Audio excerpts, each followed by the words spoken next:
अगे बाबा के नाम गूंजल हकई सगरे, अगे बाबा के नाम गूंजल हकई सगरे।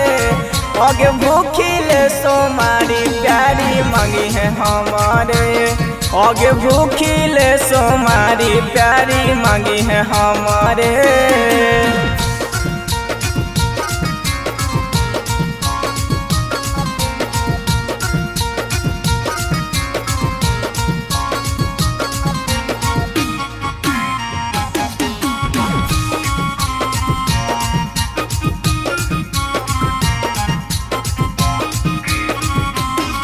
अगे एक गो बाबा हकई के सहारा, ऐसा मौका नहीं मिलता दोबारा। अगे एक गो बाबा हकई के सहारा, ऐसा मौका नहीं मिलता दोबारा।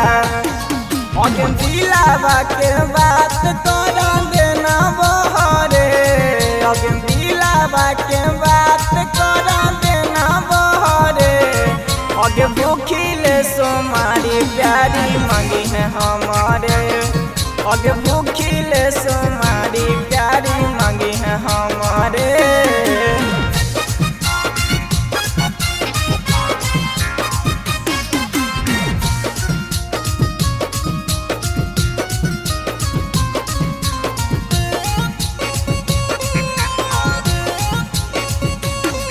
अगे बिटू गोपाला के मानी ले बात गे, बाबा के हक तोरे पहात गे।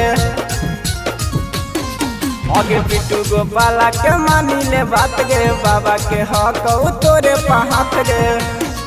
अगे नौल से दीवाना एगो बतिया कहले, नौल से दीवाना एगो बतिया कहले। अगे भूखिले सोमारी प्यारी मांगी है हमारे, अगे भूखिले सोमारी प्यारी मांगी है हमारे।